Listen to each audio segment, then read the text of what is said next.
빨리 계약을 해야 되는데 물건이 낮지가 않아요. 분리가 떨어진 적이 없어요. 주택법 일부 개정 범죄라는 각일됐음을 선포합니다. 여야가 야합을 해서 상한제를 폐지했고 그러면서 다시 고분양 아파트가 지금까지 나오고 있는 겁니다. 강남이 상승하면 수도권이 상승할 수밖에 없는 구조죠. 희생진망이라고 절규하고 있는 것 아니겠습니까?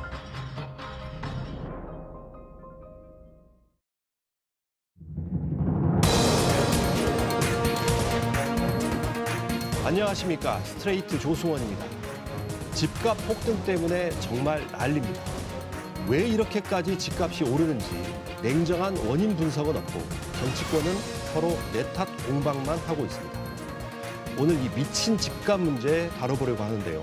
이지선 기자 나와 있습니다. 안녕하세요. 안녕하세요. 단도직입적으로 제가 한번 물어볼게요. 집값 폭등 대체 누구 책임입니까? 네, 이 사태의 주범은 따로 있었습니다. 잠시 뒤에 집값 폭등의 진짜 원인을 파헤쳐서 공개해드리겠습니다.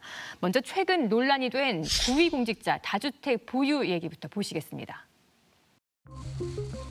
김조원 청와대 민정수석, 감사원 고위직을 지낸 행정고시 출신입니다. 서울 강남과 송파에 아파트 한 채씩 두 채를 갖고 있습니다. 먼저 도곡동 한신아파트 101제곱미터.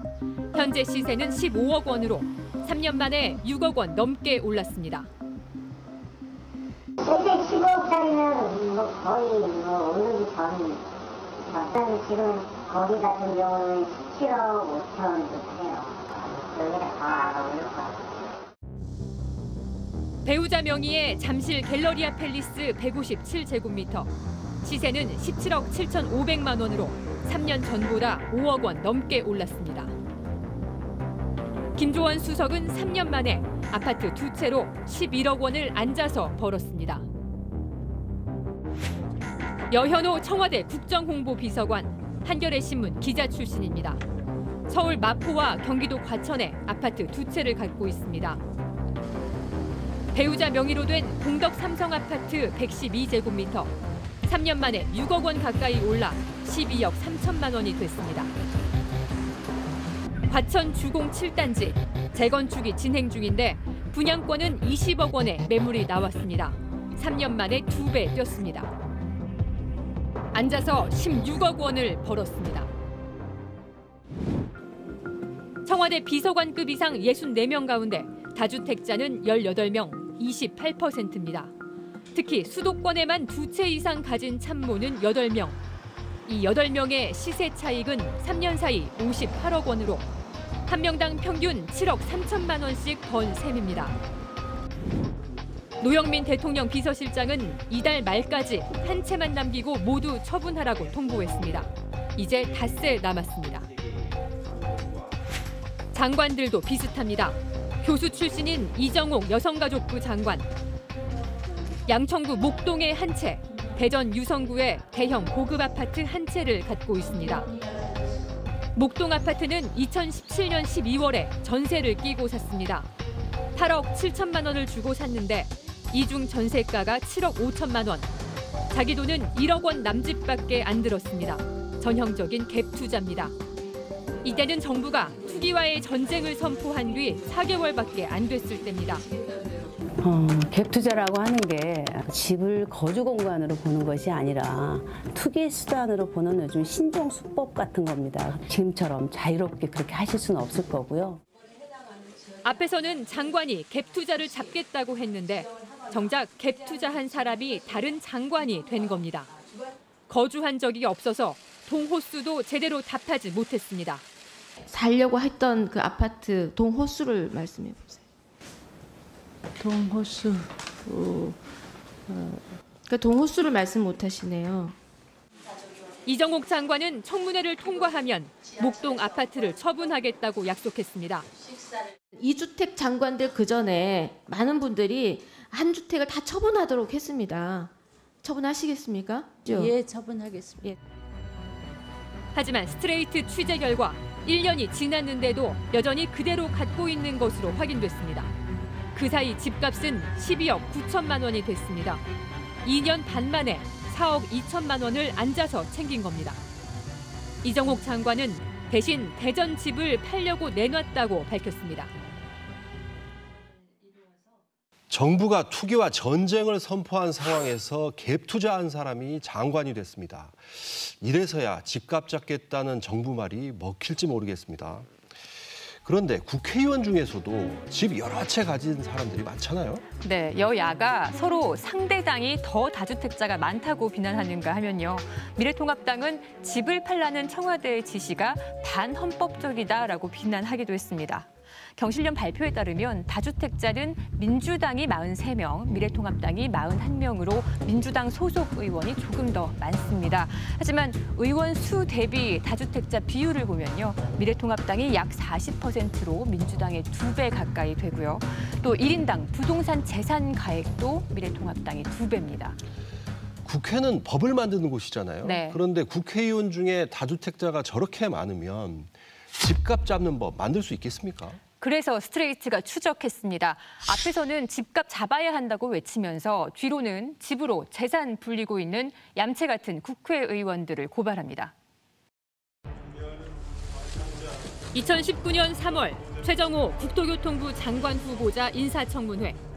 미래통합당 박덕흠 의원이 공격수로 나섰습니다. 국토부 관료 출신인 최 후보자가 수도권 투기 지역에 집을 3채나 갖고 있다는 사실이 드러났습니다. 후보자가 가지고 있는 분당 아파트 이게 3채를 이렇게 가지고 계신데 모두 투기 관련 지역입니다. 최 후보자는 장관에 지명되기 직전 분당 아파트를 딸에게 증여했습니다. 다주택 보유를 숨기려고 팔지 않고 꼼수를 부렸다는 비판도 나왔습니다. 다주택자 상태에서 주택 정책을 담당하는 국토부 장관 후보자로 지명되는 것이 바람직하지 않다고 느껴서 분당 아파트를 증여했다고 이야기를 하셨죠? 네, 맞습니다. 결국 논란 끝에 최정호 후보자는 잦은 사퇴했습니다. 장관 후보자를 낙마시킨 박덕흠 의원. 그런데 정작 박 의원 본인은 집을 4채나 갖고 있는 다주택자입니다. 2채는 강남 한복판에 있는 초고가 아파트입니다. 강남구 삼성동 아이파크 268제곱미터. 현재 시세가 무려 91억 원입니다. 송파구 잠실동 아시아 선수촌 아파트 213제곱미터. 시세 34억 원입니다. 잠실에서 몇 남지 않은 재건축이 예상되는 대단지 아파트입니다. 박 의원이 강남에 가지고 있는 집값만 125억 원. 이거 말고도 2채가 더 있습니다. 보유 주택 가격만 놓고 보면 21대 의원 중 단연 1위이고 건물이나 땅까지 다 합하면 부동산만 45건, 신고액은 289억 원입니다. 신고가액은 공시지가 기준이라 실제 부동산 재산은 이것보다 훨씬 큽니다. 그런데 박덕흠 의원은 국회 국토교통위원입니다. 수백억대 부동산을 갖고 있는 사람이 부동산 입법을 맡고 있는 겁니다. 박 의원이 국토위를 맡은 건 19대, 20대에 이어 3번째입니다. 그는 정부의 부동산 정책을 강도 높게 비난하는가 하면 부동산 정책에 실패한 문재인 좌파 정권이 또다시 카드로 꺼내든 이번 대책 또한 대출을 옥죄고 세금 폭탄을 때리는 녹슨 칼뿐입니다. 미래통합당 부동산 공약도 직접 발표했습니다. 분양가 상한제 폐지, 급격한 공시가격 상승을 막아서 세금 폭탄을 제거하겠습니다. 각종 규제 지역 해제 조건 완화를 하겠습니다. 이 공약들을 보면 하나같이 집값과 관련된 규제를 푸는 정책들입니다. 서울과 수도권 투기 지역에 집을 2채나 갖고 있으면서 정작 자기 지역구에는 집이 없는 얌체 국회의원들도 있습니다. 먼저 송원석 의원. 지역구는 경북 김천입니다. 김천의 미래, 김천의 발전, 우리 자식들이 살아갈 고향 김천의 장기적인 발전을 위해서 믿고 한 번만 이번에 확실하게 지지를 해주신다면 제가 최선을 다해서. 그런데 김천에는 집 한 채 없습니다. 대신 강남과 과천에 아파트 2채를 갖고 있습니다. 23억 원짜리 대치동 미도 아파트와 3억 원짜리 과천 주공 8단지입니다. 다주택자인 송이원도 국회 국토위 소속입니다. 이현승 의원 부산 진구 을에서만 3선을 했습니다. 역시 부산에는 재산이 전혀 없습니다. 대신 서울 반포에 아파트 2채를 갖고 있습니다. 16억 원짜리 반포 미도 2차 아파트, 그리고 27억 원짜리 신반포 3차 아파트입니다. 역시 다주택자인데 국회 국토위원, 그것도 미래통합당 간사를 맡고 있습니다. 국회 국토교통위와 기획재정위 소속 의원들 가운데 다주택자는 18명입니다. 미래통합당 10명,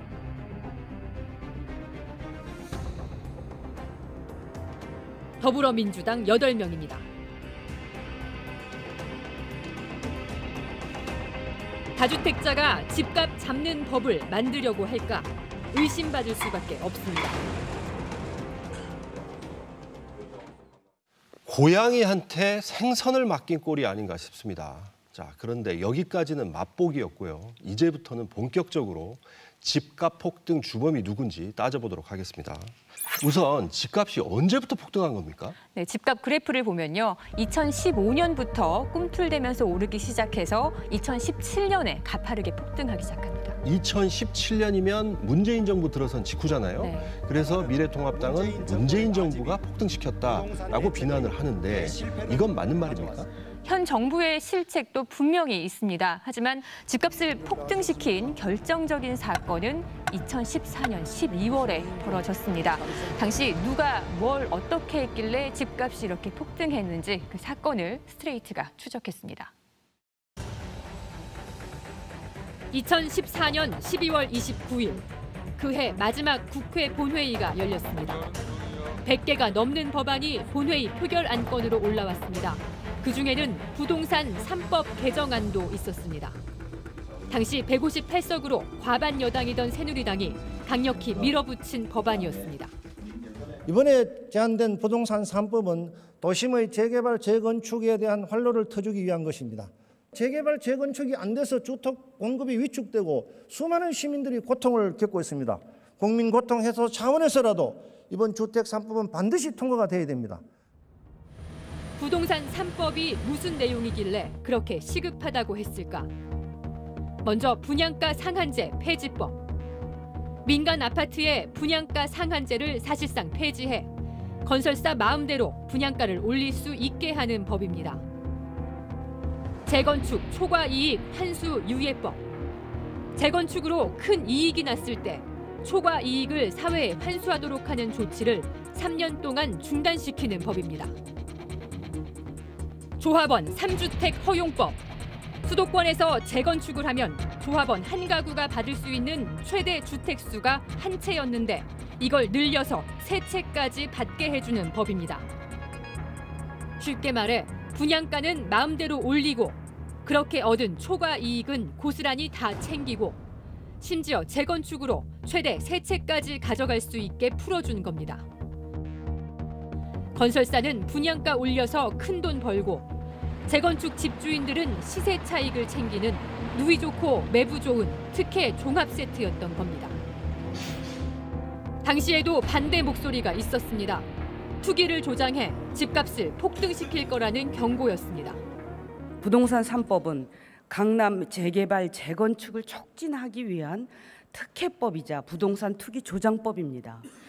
강남의 부동산 경기를 부양시키려고 부동산 투기를 막는 안전핀을 다 뽑겠다는 것입니다. 분양가 상한제를 무력화시키는 주택법 개정안은 서민들의 내 집 마련 기회를 박탈하는 것입니다. 재건축 조합 3주택 허용은 국가가 나서서 투기를 조장하는 것입니다. 분양가 상한제는 건설사들의 폭리를 제어하고 소비자를 보호하고자 도입된 것입니다. 무주택 서민들의 내 집 마련의 꿈은 그만큼 더욱 멀어지게 될 수밖에 없을 것입니다.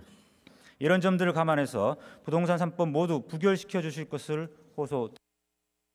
그러나 과반 여당이던 새누리당이 당론으로 밀어붙였습니다. 새정치민주연합도 법 개정에 합의해줬습니다. 결국 부동산 3법은 압도적 찬성으로 가결됐습니다. 법안이 통과된 뒤 무슨 일이 벌어졌을까? 강남 3구발 집값 폭등이 시작됐습니다. 2014년 말 강남 서초 송파, 이른바 강남 3구에서는 여러 대단지 아파트들이 재건축을 추진하고 있었습니다. 이 재건축 조합들이 강력히 요구한 게 바로 부동산 3법 통과였습니다.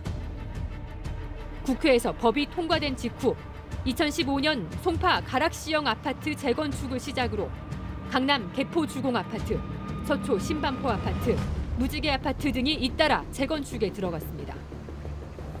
집값은 어떻게 됐을까? 가락시형 아파트. 부동산 3법이 통과되기 직전인 2014년 시가총액은 4조 원이었습니다. 그런데 부동산 3법 통과와 함께 폭등하더니 1년도 지나지 않아 6조 8천억 원, 70%가 올랐습니다. 이후에도 매년 2조 원씩 급등해 2018년 말에는 13조 원을 넘어섰습니다. 4년 만에 3배가 된 겁니다. 강남 3구 곳곳의 재건축 단지들이 대부분 이런 식으로 올랐습니다. 주변 아파트들 시세까지 덩달아 함께 폭등했습니다. 결국 부동산 3법은 강남 재건축 맞춤형 특혜 법안으로 드러났습니다. 그 결과는 참혹한 집값 폭등이었습니다. 지금 집값 폭등의 시작점은 바로 2014년 12월 29일 국회 본회의장이었던 겁니다. 지금 보니까 저 부동산 3법이라는 게 재건축으로 마음 놓고 돈을 벌어라라고 허용해준 노골적인 특혜 법안이 아닌가 싶습니다.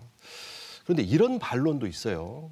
도심 고밀도 재건축이 꼭 나쁜 게 아니다. 공급 확대 효과가 있다. 그렇죠. 공급도 늘리고요. 낙후된 주거 환경도 개선합니다. 재건축은 중요한 공급 정책 중 하나입니다. 재건축이 문제라는 게 아닙니다. 그로 인한 지나친 집값 폭등, 과한 불로소득이 문제라는 겁니다. 이익이 나면 거기에 응당한 세금을 부과하고 정상이익보다 과한 이익이 났으면 일부를 환수하는 건 당연한 겁니다. 그런데 막대한 차익에 대해 제대로 세금도 못 걷게 만든 법안, 저런 법을 왜 저렇게 서둘러 처리한 건지 이해가 안 됩니다. 그래서 스트레이트가 이 법안에 찬성표를 던진 19대 국회의원들의 재산 내역을 추적해봤습니다. 그랬더니 법안에 찬성표를 던지고 그 결과 자신도 막대한 시세 차익을 얻은 국회의원들이 한둘이 아니었습니다. 지금부터 이 국회의원들을 모두 공개하겠습니다. 2014년 12월 부동산 3법을 통과시킨 국회의원들. 혹시 이들 중에 자기도 강남 3구의 재건축 대상 아파트를 갖고 있던 의원들이 있을까?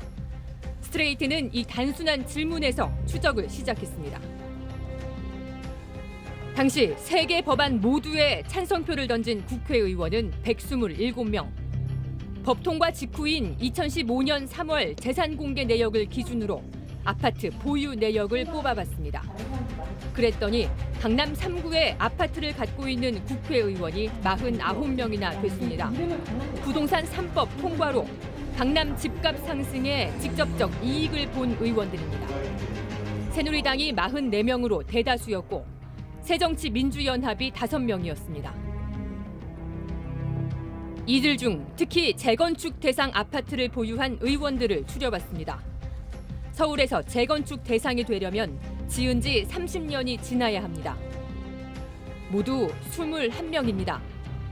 경대수, 김동완, 김성찬, 김진태, 김회선, 유지영, 신경림, 신의진, 심윤조, 유승민, 윤영석, 윤재호, 이노근, 이만우, 이상일, 이완영, 이한성, 이현승, 장윤석, 주호영, 한기호, 전원 새누리당입니다. 이들은 얼마나 시세 차익을 봤을까?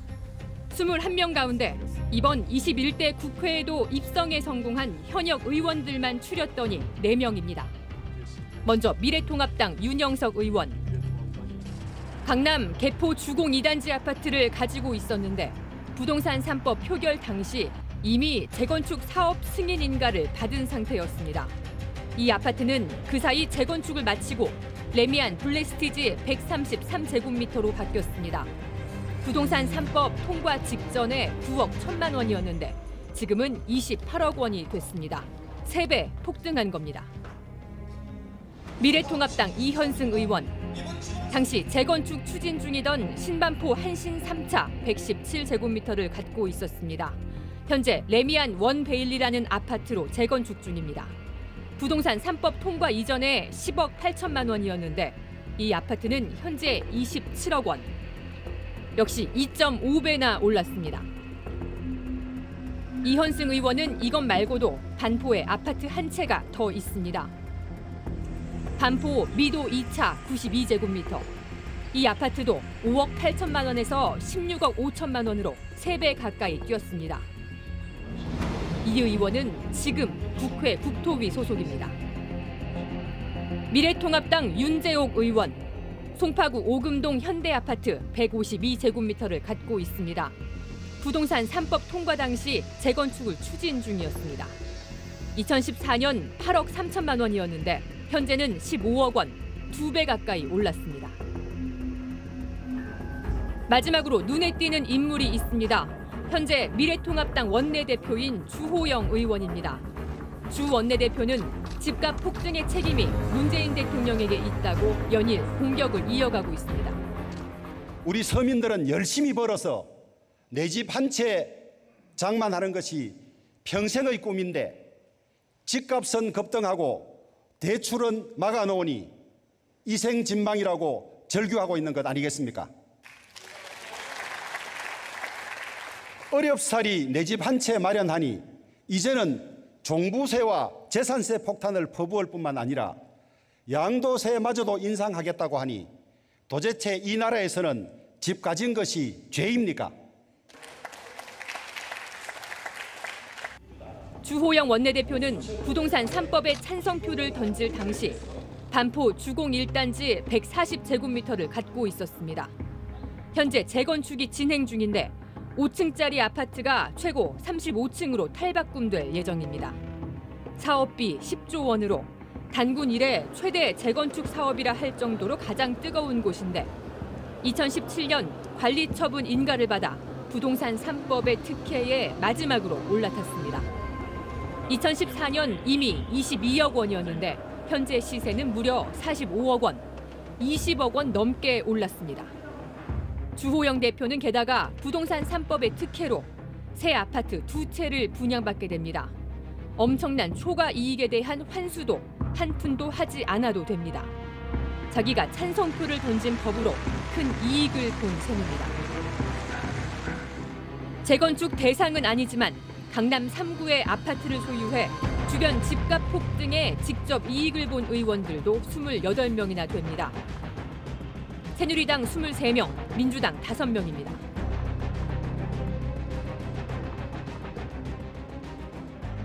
이 가운데 지금도 국회의원직을 유지하고 있는 사람은 김도읍, 박대출, 박덕흠 의원, 모두 미래통합당 소속입니다. 이들도 부동산 3법 통과 이후 큰 시세 차익을 얻었습니다. 김도읍 의원, 당시 신규 입주 아파트였던 잠실 푸르지오 월드마크 173제곱미터, 분양가 11억 원에서 현재 16억 2,500만 원으로 5억 원 이상 올랐습니다. 박대출 의원, 서초구 잠원 회밀리 아파트 102제곱미터, 당시 7억 원이던 아파트가 17억 원이 됐습니다. 6년 사이 10억 원을 벌었습니다. 박덕흠 의원, 강남구 삼성동 아이파크 268제곱미터와 잠실 아시아 선수촌 아파트 213제곱미터, 두 아파트를 합쳐서 6년 사이 무려 73억 원 이상이 올랐습니다.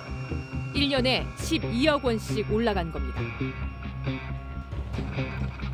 당시 부동산 3법에 모두 찬성표를 던진 의원들 가운데는 새정치민주연합 소속도 15명이었습니다. 이 중 21대 현역 의원은 안규백, 정성호, 조정식 의원입니다. 다만 강남 지역의 아파트를 소유한 사람은 없었습니다. 3개 법안 모두에 반대표를 던진 의원은 8명이었습니다.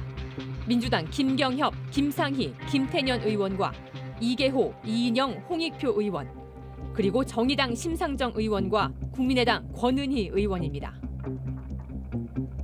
2014년 12월 부동산 3법에 대한 반대 여론이 거세자 새누리당은 과열되면 다시 규제하겠다고 밀어붙였습니다.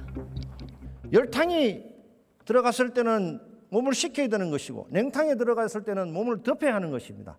김상희 의원이 주장하듯이 주택 투기가 과열이 되고 주택 가격이 급상승한다면 우리는 반드시 억제책을 동원할 것입니다. 우리의 지성과 우리의 경험치를 믿고 주택 3법에 대한 동의를 부탁드리겠습니다. 하지만 집값이 폭등하고 있는 지금도 당론은 줄기차게 분양가 상한제 폐지입니다. 거기에서 미래통합당이 얘기하는 거는 개발 이익도 그냥 많이 듬뿍듬뿍 가져갈 수 있게 해달라. 그런 얘기거든요. 개발 이익 환수 장치는 갖춰놓지 말고 이거는 합리적으로 개선해갖고 신속하게 이루어질 수 해라라고 하는 거는 더 많은 불로소득을 누리게 하라. 이런 얘기하고 똑같습니다. 스트레이트는 국회의원들에게 반론을 요청했습니다. 먼저 주호영 미래통합당 원내대표. 부동산 3법에 찬성표를 던진 이유에 대해 분양가 상한제는 공급이 줄어들어 오히려 집값이 오르는 제도라고 말했습니다. 또 집 한 채 있는 게 뭐가 문제냐며 MBC의 취재에 응하지 않겠다고 말했습니다. 윤재욱 의원은 억울하다. 사익을 추구한 투표가 아니었고 양당이 합의한 법안이라 그냥 찬성했다고 말했습니다. 윤영석 의원은 자신은 1주택자라고 강조했고 나머지 의원들은 전화를 받지 않고 문자에도 답을 주지 않았습니다. 아, 정말 기가 막히네요. 국민의 대표라는 국회의원들이 저런 법안 통과시켜 놓고 톡톡히 이익을 챙겼습니다. 네, 물론 강남 재건축 아파트를 갖고 있다고 해서 자기 이익을 위해서 부동산 3법을 통과시켰다라고 단정할 수는 없습니다. 하지만 결과적으로 자기 재산에 큰 이익이 나는 법안을 자기 손으로 통과시킨 것은 분명한 사실입니다. 건설사도 참 돈을 많이 벌었을 것 같아요. 네. 큰 재건축 단지는 사업 규모가 1조 원? 뭐 이렇게 넘어가던데요? 네, 만약 분양가 상한제가 쭉 이어져 왔다면 그렇게 큰 돈을 벌기 어려웠을 겁니다. 지금부터는 재벌 건설사들이 낀 이른바 건설 마피아들의 얘기를 보시겠습니다. 분양가 상한제는 1977년 박정희 정권이 처음 도입했습니다. 건설사의 자금 조달을 돕기 위해 세계에서 유일하게 선분양 제도를 허용하는 대신 정부가 분양가의 상한선을 묶었습니다. 당시 분양가 상한은 평당 55만 원이었습니다. 덕분에 대규모 주택 공급이 가능했고 사람들은 싼 값에 내 집을 마련할 수 있었습니다. 그러다 1998년 분양가 상한제가 폐지됩니다. IMF 외환 위기로 경기 활성화가 시급해진 정부가 분양가를 풀었습니다. 그 결과 집값이 폭등하기 시작했습니다. 건설사들이 마음대로 가격을 정하게 해주자 강남을 중심으로 묻지마 고분양가 아파트가 속출했습니다. 2002년 3억 원대였던 강남 음마 아파트는 5년 만에 3배 올라 2007년 10억 원이 됐습니다. 결국 노무현 정부가 2007년 4월 분양가 상한제를 다시 도입했습니다.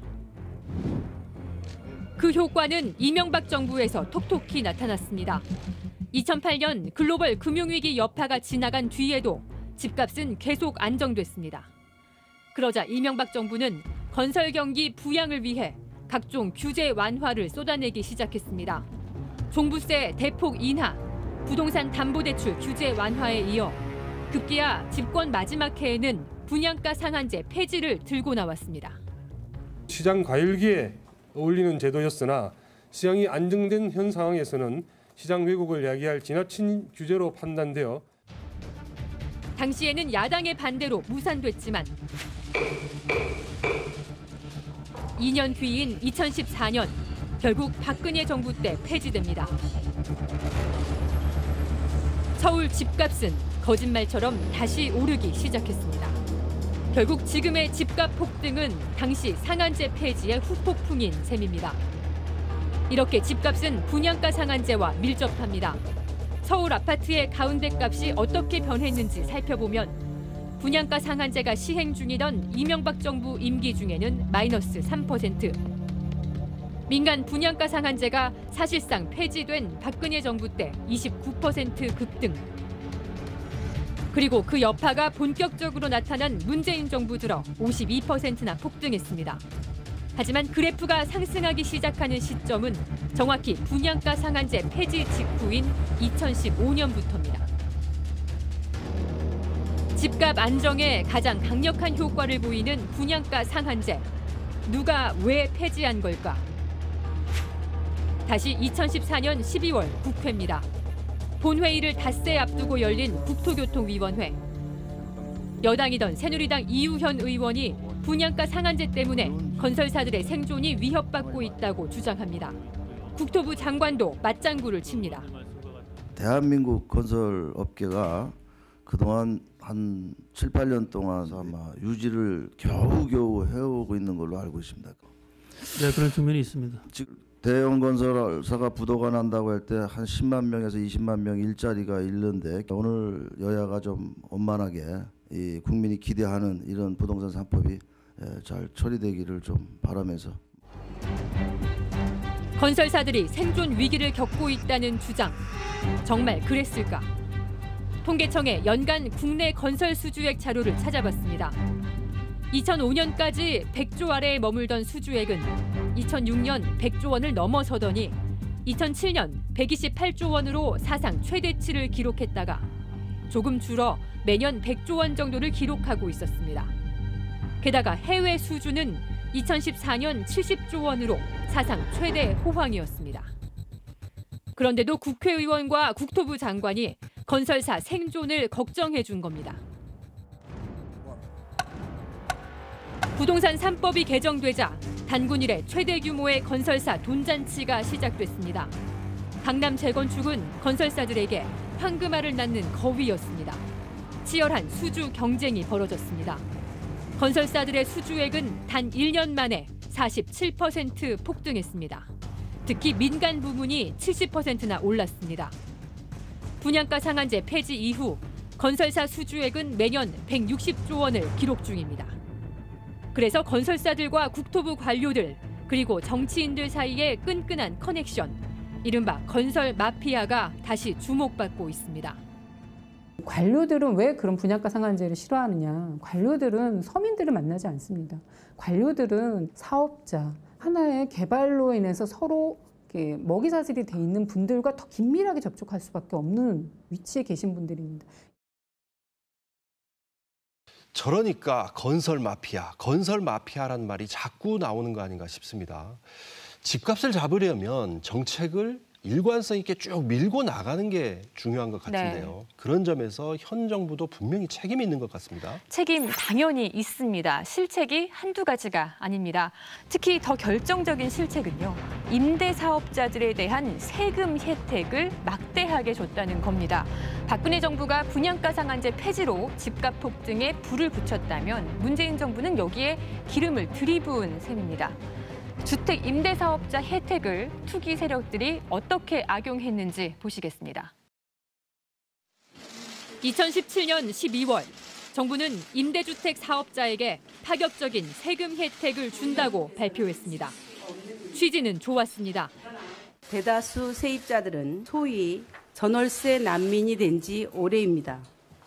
서민을 위한 최우선 민생 대책이 주거 안정일 수밖에 없는 이유입니다. 일반 임대주택은 집주인 마음대로 전셋값을 올릴 수 있지만 임대사업자로 등록하면 인상폭이 연 5%로 제한됩니다. 그러니 임대주택 사업자 등록을 양성화해 전월세 가격을 안정시키겠다는 취지였습니다. 그런데 혜택이 너무 컸습니다. 우선 취득세와 재산세를 감면했고 종합부동산세도 빼줬습니다. 그중에서도 핵심은 양도소득세를 대폭 깎아준 겁니다. 서울에서 다주택자가 집을 팔아 시세 차익을 남기면 원래는 양도세로 50%를 내야 했습니다. 그런데 주택임대사업자로 등록하고 8년만 임대하면 양도세를 거의 다 면제해 준 겁니다. 집을 10채 갖고 있든 100채 갖고 있든 시세 차익을 고스란히 보장해 준 정책. 다주택자들이 오히려 1주택자보다 훨씬 큰 혜택을 보는 이상한 정책이었습니다. 부작용은 심각했습니다. 투기꾼들의 주택 사재기가 시작됐습니다. 부동산 투자는 집 한 채를 사는 것만으로 끝내서는 안 되는 내가 벌면 그냥 무조건 구매하세요. 다주택자 절세 노하우는 인터넷 카페와 유튜브를 타고 퍼져나갔고 투기 광풍이 몰아쳤습니다. 대기 손님이 이렇게 많네. 계약금 1억 넣었어요. 나오면 무조건. 너도 나도 돈을 싸들고 서울로 몰려들었습니다. 서울 용산의 59제곱미터 소형 아파트가 한 달에 1억 원씩 꼈습니다. 이분도 판교포 패고 여기 사신 거예요. 또 이분도 여기 충남. 이분은 집도 안 보고 샀어요. 주택 임대 사업자는 2017년 26만 명에서 올해 초 51만 명으로 2배 늘었고 이들이 소유한 임대주택은 98만 채에서 157만 채로 60% 늘었습니다. 너도 나도 뛰어들어 주택 수십만 채를 사재기한 겁니다. 정부는 집값 잡겠다며 대출 규제, 종부세 인상, 양도세 중과를 잇따라 내놨지만 임대사업자 혜택이 블랙홀처럼 모두 빨아들였습니다. 임대주택 사업자 상위 30명이 보유한 주택 수는 작년 9월 기준 11,000여 채, 한 사람이 평균 370채입니다. 15평 아파트를 100채 가지고 있는 임대사업자입니다. 현재 자산이 460억 원입니다. 그렇다 하더라도 종부세 합산배제입니다. 합산배제는 비과세예요. 한 채당 60만 원의 월세가 받을 수 있고 그다음에 1년이면 7억 2천만 원의 소득이 발생합니다. 직장이라든지 일반 사업자라면 약 3억 원 정도의 소득세를 납부하셔야 됩니다. 4,600만 원 정도의 소득세를 납부하지 않습니다. 정부는 뒤늦게 2018년 9월 세금 혜택을 일부 줄였습니다. 하지만 빈틈은 여전했습니다. 이번에는 법인 사업자들의 투기가 이어졌습니다. 서울에 집이 있는 개인 다주택자는 양도소득세로 시세 차익의 50%를 내야 하지만 법인은 양도차익의 10%만 세금으로 내면 되기 때문입니다. 이번에는 너도 나도 법인을 설립해 주택 사재기에 나섰습니다. 2018년 10월 전체 주택 매수 가운데 법인은 2%에 불과했지만 11월엔 8%, 12월에는 9%까지 늘었습니다. 법인이 임대사업자로서 가지고 있을 때는 양도세라고 붙질 않습니다. 아예 법인세 낼 때 양도 차익의 10%를 그때 추가해서 납입하는 구조인데 그냥 일반인들은 40, 60%까지 내는 구조니까 법인은 그에 비하면 선제적으로 양도세를 덜 내는 거죠. 정부가 개인만 잡으려고 뛰어다닌 3년 사이 정작 임대사업자와 법인 등 큰 손들은 날아다니고 있었습니다.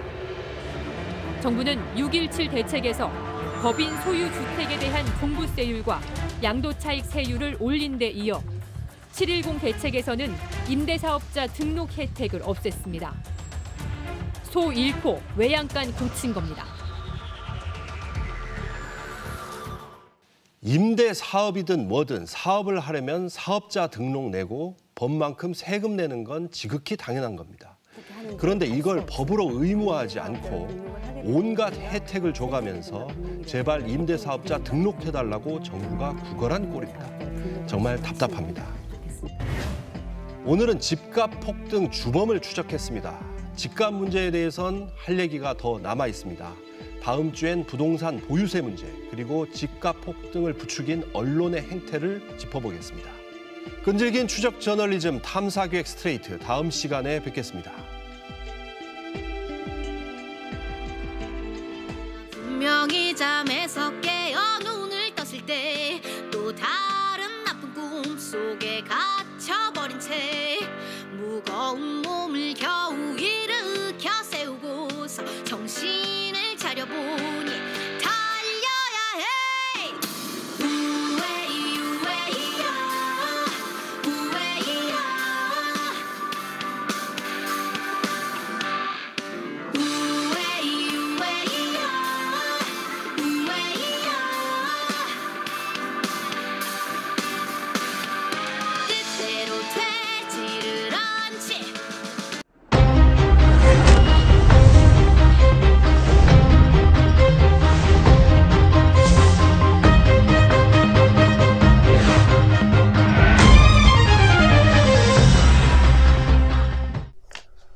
네, 취재 뒷얘기를 전하는 끈질긴 수다 저널리즘 스트레이트 후 오늘 9번째 시간입니다.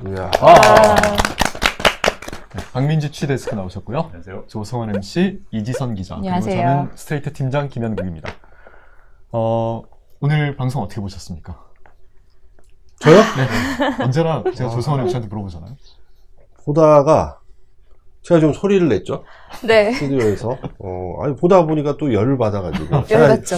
제가 열 받으면 안 되는데, 제가 원래 이제 스튜디오가 원래 조용해요. 되게 조용한데, 오늘 이렇게 이제 그 VCR 이제 우리 미리 이제 편집해 놓은 걸 보다가 제가 좀 한번 소리를 쳤죠. 아, 저건 뭐야? 라고 소리를 좀 쳤습니다. 뭐, 그걸로 가름하겠습니다. 오늘 방송의 가장 하이라이트 부분은 2014년 12월 29일 국회 본회의장에서 벌어졌던 그 사건이었던 것 같습니다. 당시 이제 저도 사실 별 관심 없이 지나갔던 것 같아요. 뭐 제가 이해 당사자가 아니다 보니. 근데 부동산 3법이 그날 본회의장에서 통과가 됐습니다. 네. 내용을 다시 한번 좀 확인하고 넘어갈까요? 네, 부동산 3법 내용을 간단히 말씀을 드릴까요? 네. 분양가 상한제를 민간 아파트에 한해서 사실상 폐지시키는 법이랑요. 재건축 초과 이익을 환수하는 법을 3년 동안 유예시키는, 그러니까 2015년부터 2017년까지는 아무리 많은 이득을 재건축으로 얻어도 한 푼도 내지 않아도 되는 그 법이랑요. 그 다음에 조합원 한 가구당, 내가 집을 원래 한 채 갖고 있던 조합원이에요. 근데 재건축이 되면 세 채까지 줄 수 있게 해주는 법을 여기 낸 거예요. 한 채의 헌집을 가지고 새 집이 세 채까지 생길 수 있는. 지금 사실 다시 들어도 잘 이해가 안 가는 게. 그 세 개를 부동산 3법이라고 해서 그날 통과를 시켰습니다. 이게 딱 들어도 전형적으로 강남 재건축 3년 안에 빨리 하세요. 네. 지금 찬스 드립니다. 네. 엄청나게 불로소득 얻어가실 수 있어요. 이런 법이잖아요. 네, 그러니까 표면적으로만 보면 재건축 특혜법이잖아요. 근데 실질적으로 좀만 더 보면은 강남 재건축 특혜법인 게 사실 지방에는 이 기간에 재건축을 해도 그런 초과 이익이 나질 않습니다. 오로지 강남을 위한 법, 부동산 3법을 2014년 12월 29일, 2014년의 마지막 본회의 날 통과를 시켜버린 겁니다. 네. 초과이익 환수에 대해서 좀 더 얘기를 해볼까요? 네. 그러니까 뭐 재건축 이해관계가 없으신 분은 사실 잘 모르실 수도 있는데, 그러니까 땅이라는 게, 재건축이라는 게 이제 건물을 멸실되고 땅에 대한 재산권이 이제 남잖아요. 그럼 땅이라는 거는 사실 공공재잖아요. 물론 개인의 재산이기도 하지만 공공재적 성격이 있죠, 사실. 그렇죠. 그러니까 개인이 가지고 있습니다. 분명히 등기부등본 있죠. 하지만 이 땅의 가치라는 건요, 내 개인이 만드는 게 아닙니다. 내가 이 집을 산 거 말고는 나는 한 게 없어요. 그 집 주변의 인프라들, 교통, 지하철, 버스 정류장, 뭐 공원, 녹지, 누가 만듭니까? 이거는 국가 정책, 지자체 정책으로 만들어진 거거든요. 그 집값의 가치가 온전히 나의 것이다? 이거는 아닙니다. 그리고 국민들이 낸 세금으로 같이 그럼요. 그 인프라가 만들어진 네. 거고. 땅을 그전에는 이제 용적률, 건폐율 이런 것들을 어느 정도 제한을 두다가 이걸 정책으로 풀어주는 순간 땅의 가치가 또 확 상승을 하니까 네. 그 자체가 이제 불로소득이고 거기서 벌어지는 초과이익은 사회로 어느 정도는 환수하는 것이 맞다. 이런 정책인 환수하는 게 거죠, 맞죠. 이게. 네. 그래서 도입된 제도였는데 초과이익 네. 환수제라는 게. 근데 이거를 3년 동안 아예 환수하지 않는 이 법이 이제 통과된 겁니다. 네. 뭐 당시에 그 2014년 12월 29일 마지막 국회 본회의장에서 그 법을 통과해달라고 호소하는 의원님의 그 연설을 보니까 재건축이 안 돼서 주민들이 너무 힘들다 이런 말을 하더라고요. 시민들이 고통받고 있다. 고통받고 이런 있다. 거죠. 네. 물론 그 당시가 이제 주택 경기가 안 좋았던 시기긴 맞죠. 몇 년 동안 이제 안 좋았긴 했는데 그 말이 잘 이해가 안 됐어요. 저는. 그렇죠. 시민들이 그때 당시에 재건축이 안 돼서 고통받는다. 물론 재건축이 안 돼서 좀 추진이 안 돼서 이제 주거 환경이 나쁜데 좀 고생을 하시는 주민들도 계셨겠죠, 당연히. 근데 그 어떤 그 사실이 부동산 3법을 통과시킬 만한 그런 근거가 될까 공감이 잘 안 되더라고요. 네. 근데 이게 아마 이런 게 있는 것 같습니다. 그 재건축이라는 게 사실 굉장히 오랫동안 지은 지 오래된 아파트, 낡은 아파트의 주거 환경을 개선하고 또 뭐 서울이 워낙 좀 복잡하고 사람도 많이 살고 뭐 주거 환경도 모자라고 그러니까 집도 모자라고 하니까 뭐 공급을 늘린다는 긍정적인 측면도 있는 것 같아요, 분명히. 분명히 있죠. 예. 네. 근데 이게 재건축을 통해서 떼돈 버는 걸 그 전에 봤잖아요, 이분들이. 학습 사실, 효과가 예, 있는 그렇죠. 거죠. 재건축이라는 것도 사실 그로 인한 초과이익이 과다하지 않게 환수하고 얼마든지 지을 수 있는 뭐 저는 할 수 있다고 봐요. 근데 그 전에 이미 재건축으로 엄청난 돈을 버는 단지들이 속출했고 그걸 본 이상 그 정도 사업성, 이제 사업성이라고 하면 이제 거기서 얼마를 남길 수 네. 있냐. 나는 얼마짜리 아파트를 공짜로 받을 수 있고 그러니까 그거를 보장받지 않으면은 재건축을 할 수 없게 된 상황인 거예요. 사람의 심리라는 게. 사실 재건축 추진되고 있는 단지들을 보면요. 네. 추진이 늦춰지고 있는 이유 중에 가장 큰 부분이 나는 더 큰 이익을 보고 싶은데 그렇죠. 내 욕심만큼 조건이 안 맞춰주니까 계속 미루는 경우가 되게 그렇죠. 많거든요. 네. 그래서 이 고통받는 아까 그 의원들이 예. 고통받는다. 시민들, 네. 그 재건축이 안 돼서 고통받는다는 고통받는. 분들이 그 당시에도 10억이 10억이에요. 네. 그렇잖아요. 네. 그 당시에도 지금은 더 뛰었고. 아니, 사실 이 법 때문에 재건축을 못한 게 아니라 제가 말씀드리고 싶은 거는 재건축을 해도 큰 돈을 벌 수 없었기 때문에 안 하고 계셨던 거죠. 네. 사실. 그렇죠. 네. 그 근데 말씀이 이거를 맞는 큰 것 돈을 같아요. 벌 수 있게 풀어준 거죠. 이때. 맞아요. 그게 없어도 돈은 버는데 더 큰 이익을 보기 위해서 이 법을 통과시키려고 그렇게 국회의원들이 나서서 대변을 해준 겁니다. 자, 그런데 우리는 이제 거기에 그치지 않았습니다. 진짜 단순한 궁금증에서 출발한 거죠. 네. 혹시 그 법을 통과시켰던 찬성표를 던졌던 의원들 중에 강남 재건축 갖고 있는 분은 없었을까? 이 질문에서 이제 뒤지기 시작한 겁니다. 네, 자, 맞아요. 어떻게 뒤졌어요, 이 질문? 사실은 네. 지금 현재 청와대 고위공직자들, 그다음에 국회의원들의 아파트, 현황, 재산 내역을 보기 위해서 뒤진 게 먼저였어요. 네. 사실 이거는 이 국회 본회의 얘기는 뒤에 나오는 꼬다리였단 말이죠. 근데 앞에 뒤지던 게 있으니까 얘네도 한번 볼까라는 정말 단순한 호기심. 어차피 밤을 새고 있었기 때문에. 그래서 그냥 봤어요. 그냥 봤어요. 아무 생각 없이. 보면 볼수록 와, 뒷골이 뜨거워지면서 이거는 기사다. 이걸 왜 우리가 몰랐지? 그동안 생각이 들었죠. 제가 방송 막바지에 범위를 더 넓히는 바람에 고생이 좀 더 심해졌죠. 아휴, 방송 못하는 줄 알았습니다. 자, 그랬더니 생각보다 많이 나왔어요. 많이 나왔습니다. 그러니까 이분들이 무슨 자기 재건축 이익을 위해서 그 찬성표를 던졌다고 볼 수는 없겠지만 결과적으로 자기가 찬성표 던진 그 법안 가지고 자기도 엄청난 시세 차익을 본 의원들이 생각보다 굉장히 많이 나온 겁니다. 와, 많더라고요, 정말. 네. 그러니까 총 가슴이 아픈 게요. 네. 저 하나 말씀은 네. 가슴이 아픈 게 저희조차도 재건축한다 그러면 누가 재건축한다 그러면 아 이제 집 좋은 낡은 집에서 이제 좋은 집에서 살겠구나. 좀 편해지겠네 이렇게 얘기하지 않잖아요. 오, 돈 엄청 벌겠네 다 이렇게 얘기하잖아요. 이게 참 가슴 아프네요. 지금 저기 이지성 기자가 취재한 그 의원님들 사례를 봐도 그런 생각이 듭니다. 갑자기. 다시 저희가 정리를 해보면은 네. 당시에 세 개의 법안 모두의 찬성표를 던졌던 의원들만 추린 겁니다. 굉장히 네. 엄격하게 본 거죠, 사실. 네. 그랬더니 127명이었고 네. 그 중에 강남에 아파트를 가지고 있었던 강남 3구의 아파트를 가지고 있었던 의원이 49명. 네. 그리고 그 중에서도 재건축 대상이 되는 30년 연한이 이상 된 아파트를 소유한 국회의원이 21명 이렇게 된 거죠. 네. 근데 넓게 보면은 사실 이 49명 강남 3구의 집을 가지고 있었던 분들이 다 이익을 본 것으로 우리는 좀 평가했는데 왜 그렇게 평가하신 거죠? 이게 분양가 상한제가 폐지됐을 때 집값이 폭등하는 메커니즘이 있습니다. 네. 일단 재건축 단지에서 건설사들이 돈을 많이 벌기 위해서 분양가를 확 올려요. 네. 분양가를 올려서 분양이 되면 거기에 투기꾼들이 몰립니다. 네. 주변 집값에 수요가 몰리면서 주변 집값이 같이 폭등을 합니다. 네. 그러면 주변 집값이 같이 올라가면 그 다음 재건축 단지는 그것보다 더 높게 분양가를 올립니다. 서로 엘리베이팅하는 효과가 그게 있는 거죠. 계속 반복된 도미노 효과로 쭉 폭등을 하게 되는. 그래서 강남 3구의 집을 갖고 있는 사람들은 재건축 대상 단지가 아니라 하더라도 집값 집값 폭등의 수혜를 받게 되는 이득을 얻게 되는 거죠. 명백하게.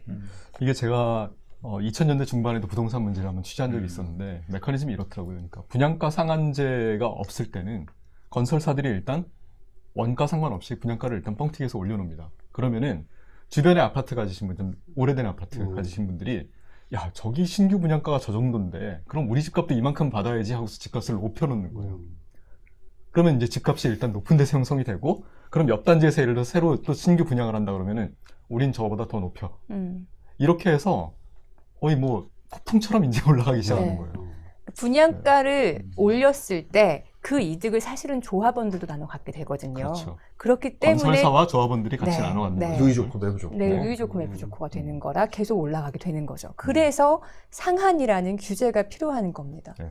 바로 그런 이유 때문에 저희가 21명만으로 좁혀보지 않고 좀 넓게는 이 49명의 국회의원들이 네.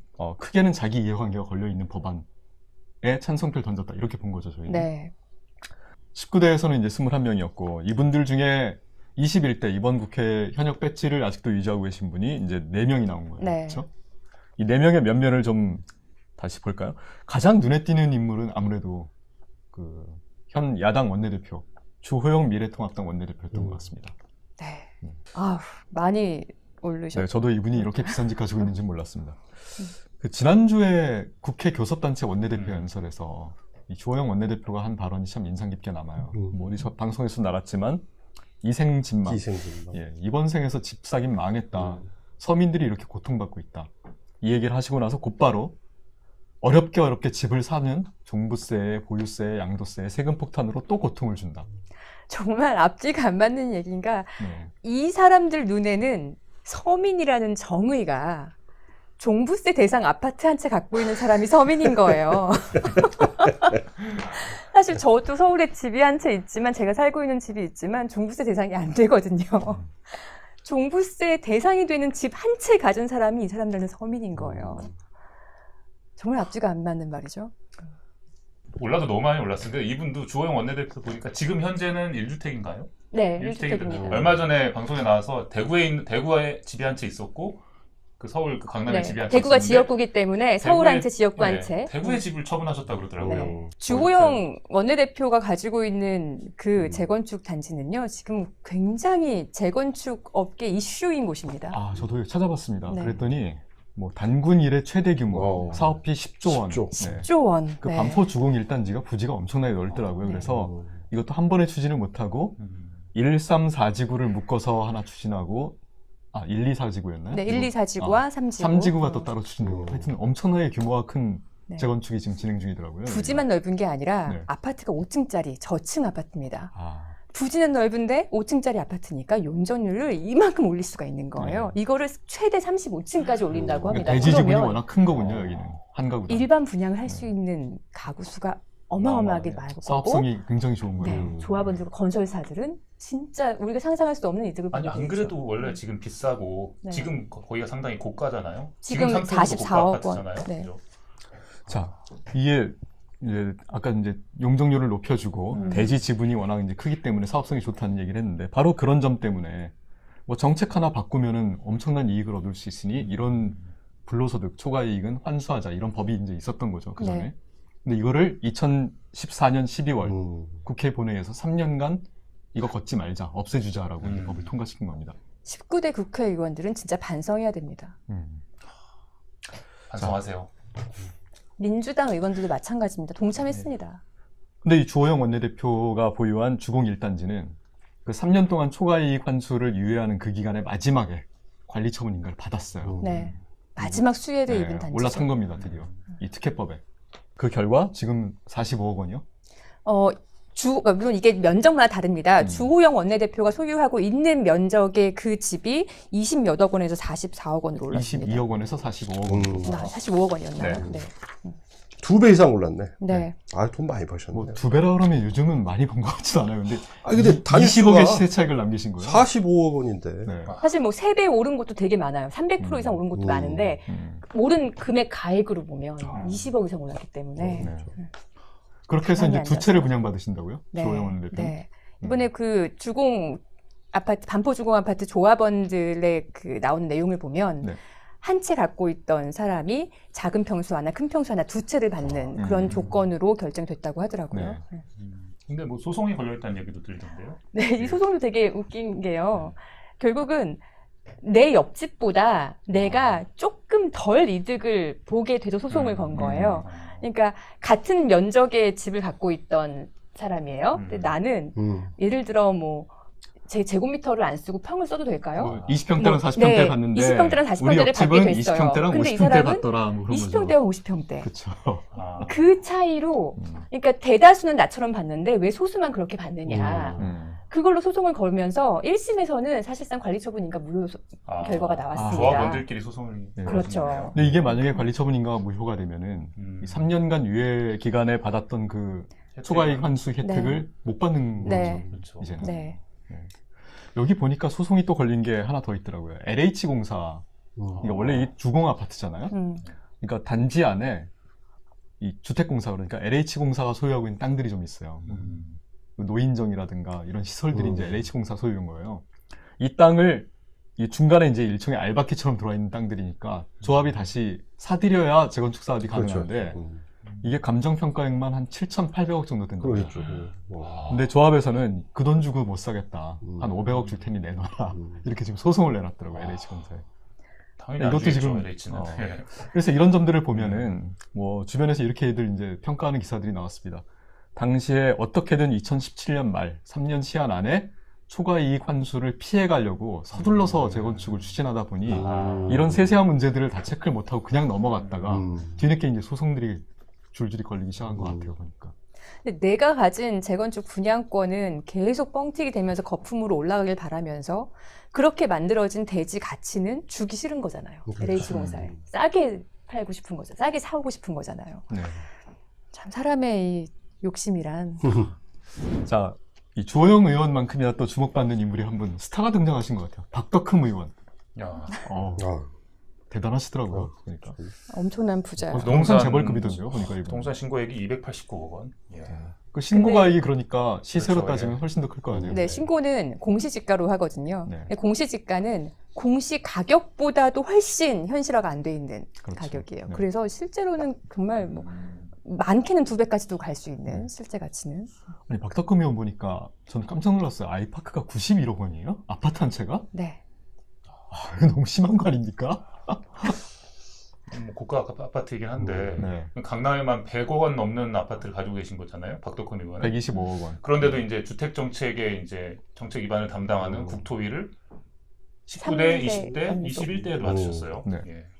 이거 좀 약간 납득이 좀 안 가더라고요. 아니 4월 총선 때 미래통합당 총선 부동산 공약을 박덕흠 의원이 담당해서 발표하셨더라고요. 예, 그렇습니다. 근데 이런 다주택자의 부동산 부자가 정말 무주택자를 위한 정책이나 법안을 입법을 할까 의심받을 수밖에 없지 않겠습니까? 이 전형적인 이해충돌 같아요. 네. 진짜. 그렇죠.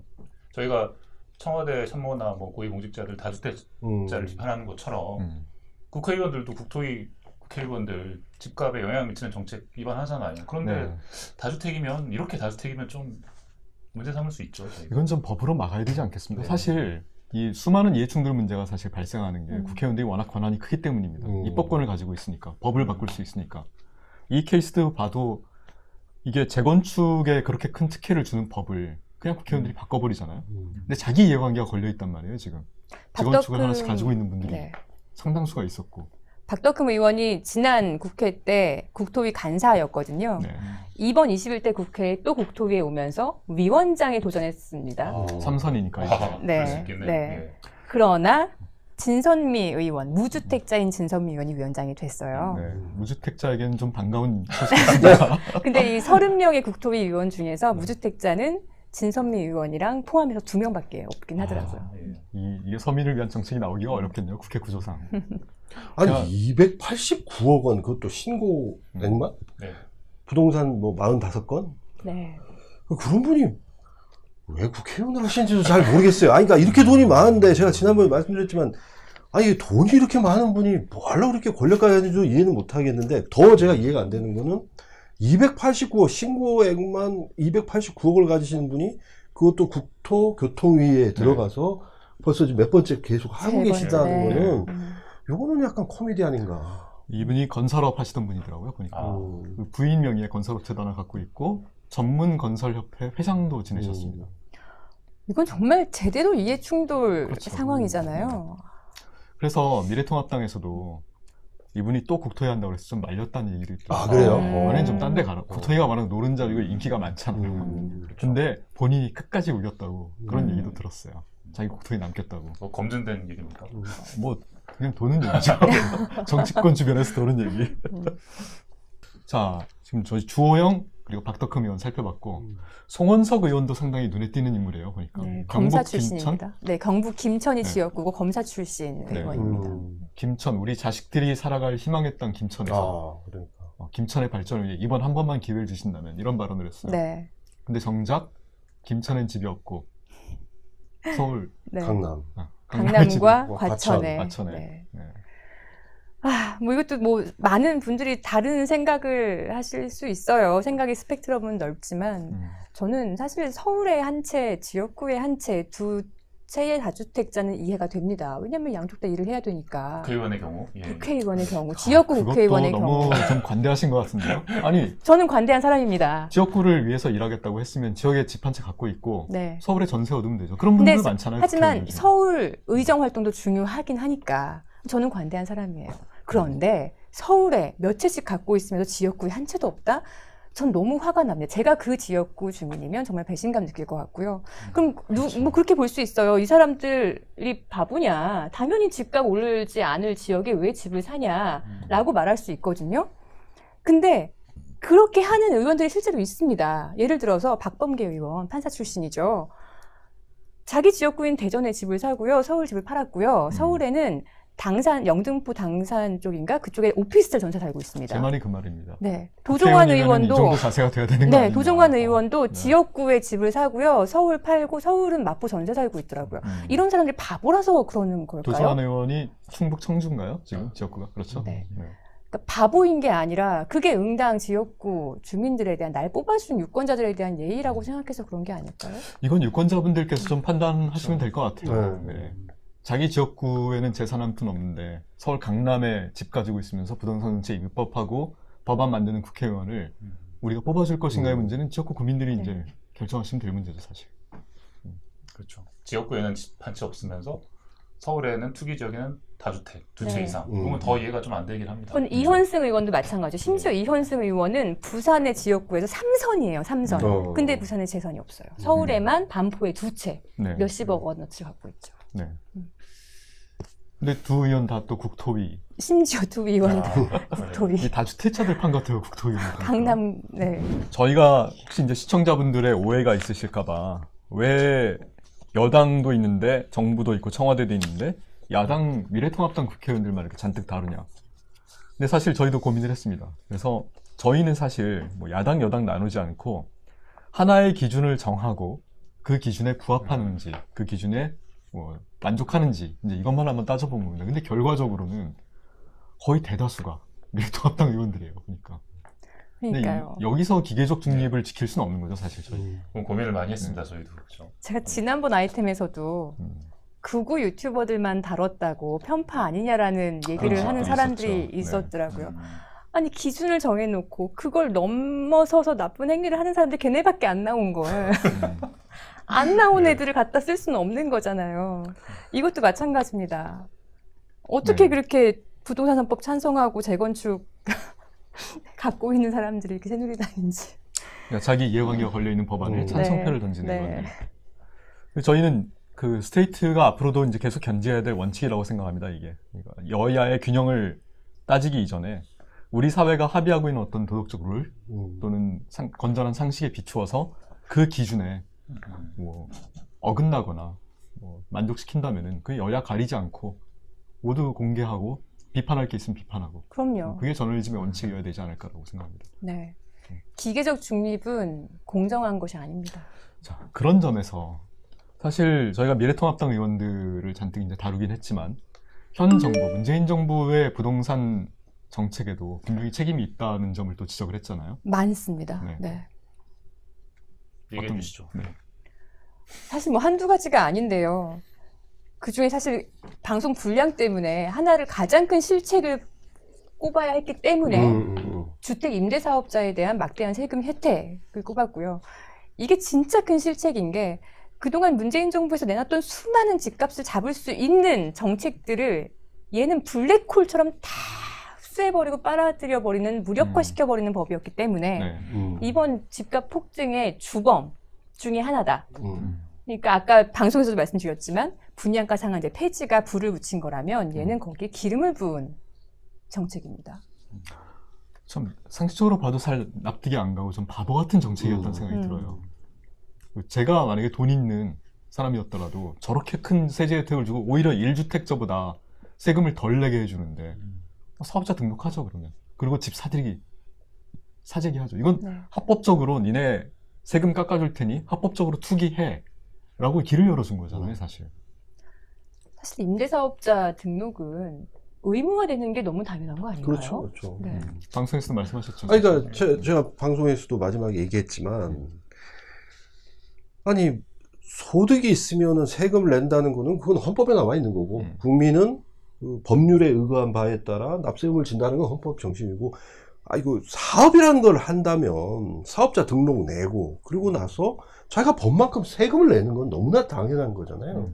아니, 주택 임대 사업이라 해서 다를 게 뭐가 있냐고요.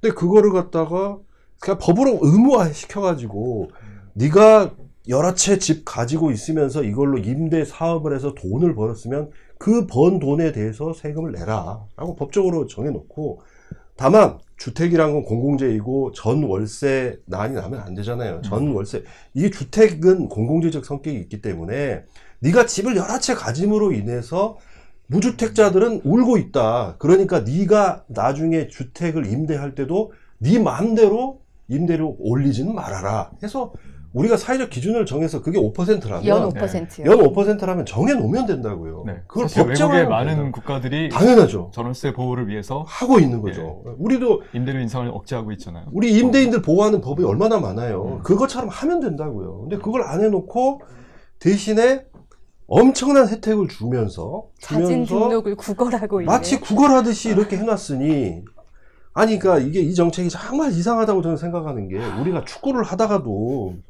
또 좀 획기를 놓네. 아니 근데 우리가 축구를 하더라도 내가 이쪽으로 뛰면 저 공격수가 어디로 공격을 할까 보고 뛰잖아요. 네. 계산하고 뛴다고요. 근데 이거는 전월세 이거에 꽂혀가지고 내가 이 방향으로 뛰면 저 투기꾼들이 어디로 뛸지를 생각하고 정책을 펼쳐야죠. 이게 제가 보니까 누구라고 실명을 거론하기 그렇지만 지금 청와대 핵심에 계신 분들, 특히 정책실 이런 분들이 시장주의자들이에요. 근데 시장주의자가 이런 정책을 접근할 때 항상 마인드가 그겁니다. 유인해야 된다, 사람들을. 시장의 원리에 따라서 세금 깎아주면 자연스럽게 이동할 것이다. 항상 거기에 매몰되시는 것 같아요. 근데 사실 이거는 원리 원칙대로 따지면 간단한 문제거든요. 사업자 등록을 의무화해버리면 되는 문제예요. 네. 근데 그걸 어떻게든 시장의 원리에 따라서 해야 된다는 생각을 너무 강하게 가지고 있다 보니 세금 깎아주면 자연스럽게 등록하겠지. 아니 그렇게 아니란 생각이 아니라 모든 걸 시장에 맡겨서 돌아가게 할 거면 우리나라의 공정위는 왜 있습니까? 공정거래위원회는 왜 있어요? 공정거래법은 왜 있습니까? 최저임금은 왜 정하는 거예요? 네. 지난번 우리 플랫폼 노동 때도 봤지만. 그래서 이거는 좀 죄송한 말씀이지만 이 정책 입안한 거는 이거는 전형적인 이게 책상머리 정책이 아니었나. 저는 단순한 책상머리 정책이 아니라고 봅니다. 그건 어떻게 보세요? 국토부와 기재부를 비롯한 청와대까지 뻗쳐 있는 시장주의자들의 어떤 일종의 꼼수였지 않나라는 생각도. 아니 뭐 이건 의심입니다만. 좀 현 정부도 지금 인정하고 있죠. 이건 정책 실패였다는 걸 인정하고 있어요 지금. 네. 그래서 사실 진짜 저희가 이렇게 논의를 하는데 이 부동산 정책이라는 게 상당히 복잡하잖아요. 그렇죠. 집값이 뭐 이렇게 쉽게 딱 잡히면 누가 못하겠습니까? 근데 하기 어렵고 복잡한 단면이 있는데, 그럼에도 불구하고 저희가 이제 분석을 다각도로 이지성 기자 취재하고 다각도로 해보니까 너무나 두드러진 원인들이 있었고 또 현 정부의 두드러진 실패, 정책 실패가 있었고 네. 이런 부분들을 말씀드린다는 거 좀 지금 말씀드립니다. 네. 예. 실제로 그 혜택을 딱 주니까 임대사업자로 등록하는 사람들의 숫자도 엄청나게 늘어났고 맞아요. 이들이 사들인 주택수가 거의 100만 채에 가깝게 지난 3년 사이에. 네. 이건 투기를 그냥 열어준 거예요. 그러니까. 게다가 법인 사업자에 대해서는 대출 규제도 다 풀어서 80%까지 대출 받을 수 있게 주택가에. 아니 지금 개인들이 주택 살려고 해도 주택담보대출 잘 안 나오잖아요. 네. 근데 법인들한테는 그렇게 다 풀어준단 말이에요. 말이 안 되는 것 같아요. 좀. 개인만 투기 세력으로 규정을 하고 법인이나 사업자들은 투기 세력을 보지 않았다는 거는 네. 정말 심한 말 나올 뻔했는데. 근데 사실 이 투기를 진짜 누가 하고 있는가를 보면은 뭐 한 명이 집 300채 가진 사람들이 수두룩하잖아요. 그렇죠. 통계를 보니까. 근데 이런 법인들, 그다음에 전문적인 투기꾼, 아예 주택을 사재기 하는 세력들, 이런 사람들이 진짜 시장을 이렇게 엉망으로 만들어 놓게 있는 게 아닌가라는 의심이 들어요. 네. 늘 정권들은 건설 경기로 경기를 그렇지. 부양하려는 그거 욕망이 있어요. 있습니다. 뭐 건설 경기 그렇죠. 떨어지면 큰일 난다는 생각을 그렇죠. 갖고 있기 때문에. MB 때도 그랬잖아요. 사실. MB 때도 마찬가지고. 네. 심지어 사업도 그렇고. 노무현 정권 때도 마찬가지죠. 마찬가지죠. 노무현 정권 때도 마찬가지였던 게 이 정권들은 기본적으로 이렇게 과감한 정책을 쓰고 쭉 정책을 일관성 있게 밀고 가기 힘든 게 조금이라도 사인이 안 좋게 오면 아 이거 건설 경기 이거 잘못하면 확 뒤집어지는데 라는 생각을 갖고 있기 때문에 사실 그게 굉장히 안이한 생각이에요. 왜냐하면 건설 경기로 수치를 높이는 게 너무 쉽기 때문입니다.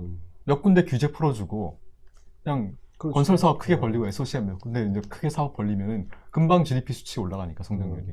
근데 이게 똑같은 거거든요, 사실. 그렇죠. 일종의 단박약인데. 그렇죠. 일자리도 사실 질 낮은 비정규직들을 양산하는 주로. 뭐 건설 이용직 노동자들이 그렇죠. 많이 늘어나는 거 아니에요, 사실. MB가 이제 전형적으로 그런 정책을 폈었고. 근데 제가 한 10년 전쯤에 이제 그 경작자 우석훈 박사라고 혹시 아시나요? 네. 88만 원 세대라는 유명한 책 썼던 분. 이분이 이제 촌놈들의 제국주의라는 책도 쓰셨어요. 그 책에 보면 이런 얘기가 나와요. 이제 선진국들로 접어들면은 전체 GDP에서 건설업이 차지하는 비중이 점점 떨어진다는 거예요. 보통 개발도상 국가가 한 15%, 그렇죠. 16%, 선진국들이 한 8%까지 떨어지는데 유독 이제 우리나라가 좀 높은 편이랍니다. 한 16% 선을 유지하다가 최근 들어서 한 12, 3%까지 떨어진 것 같아요. 근데 이 우석훈 교수의 박사님의 주장은 건설업 비중이 높을수록 전쟁 지향적인 국가가 된다는 거예요. 이게 건설업이라는 게 말은 되게 건설적인 것 같지만 사실은 가장 파괴적인 산업이라는 거죠. 전쟁 나면은 건설업이 제일 먼저 들어가잖아요. 그렇죠. 다 다 복구해야 되니까. 복구해야 걸어없고. 그 얘기를 하시면서 그래서 건설업으로 뭔가 경기 부양을 하려는 게 굉장히 장기적으로 위험한 정책이다, 이게. 게다가 산업 구조를 선진화시키는데 도움도 안 되는 거죠, 이게. 근데 늘 이런 단기적인 부양에 대한 욕심이 이런 폭망 정책을 만드는 게 아닌가. MB 때도 그랬고 박근혜도 그렇고 이번 정부도 마찬가지입니다. 네, 이번 정부는 공약이 SOC 안 소극적이었던 하겠다는 거고. 거였지만 네. 결국은 입장을 바꿨죠. 너무 경제 성장률이 낮으니까. 네. 그래서 이 점은 좀 유권자들도 잘 감시하고 과연 이 정부가 어떤 경제 정책을 가지고 있는가, 국회의원들은 어떤 입법을 하려고 하는가, 이게 우리 삶에 다 직결된 문제들이거든요, 사실. 스테이트도 좀 더 이런 문제에 관심을 가지고 잘 감시를 하겠다는 생각을 했습니다. 근데 정말 소 잃고 외양간 고치는 격인데 그래도 외양간 잘 고쳐서 더 이상은 소를 안 잃었으면 하는. 그러기엔 너무 비싸요. 그렇죠. 사실은 지금 너무 폭등했습니다. 너무 폭등해서 네. 지금 사실 분양가 상한제 하나로는 절대 잡을 수 없는 지경이에요. 네. 굉장히 복합적인 어떤 대책이 필요할 것 같은데 좀 거품이 좀 잡혔으면 좋겠습니다. 사실 이 거품을 한꺼번에 빼면 또 경제에 문제가 생길 거고 장기적으로는 사실 뭐 사람이 어차피 자기 욕망과 뭐 욕구가 있는 거겠지만 우리 사회가 전체적으로 좀 어떤 합의된 마인드를 좀 가져야 되는 게 아닌가라는 생각도 들어요. 우리 집으로 돈 벌 생각하지 말자. 일종의 담합이죠, 그것도. 한 조사에 따르면 수도권에 자가 주택을 보유하고 있는 주민 비중이 54%라고 합니다. 그러니까 이제 절반가량은 대출을 했던 어떻게 했든 간에 자기 집을 가지고 계신 거예요. 이런 상황에서 집값을 급격하게 떨어뜨리기는 어렵겠죠. 그러니까 여기에서도 아까 팀장님 말씀하셨듯이 어떤 사회적인 합의를 통해서 점차적으로 이제 집으로 돈 벌지 말자. 이런 생각이 공감대가 확산이 돼야지. 안 그러고서는 이거 지금 집 있는 분들 당장 집값 떨어진다고 그러면 당장 반발이 심하실 거 아닙니까? 조금이라도 떨어지는 거 원치 않으실 거야. 근데 사실 1주택자의 경우에 뭐 그 집 팔아서 이사 간다 하더라도 딴 집 사는 거 아니에요, 어차피? 그렇죠. 집값 올라와야 그게 그거 아닌가요? 자꾸 제 얘기를 하는데 제가 집이 있는 사람임에도 불구하고 보유세를 확 올려야 된다고 주장하는 거는 어차피 저는 종부세 대상은 되지 않아요. 근데 제가 가진 재산에 대한 세금은 정당하게 낼 수 있어요. 그리고 집값 떨어져도 괜찮아요. 왜냐? 난 계속 살 거니까.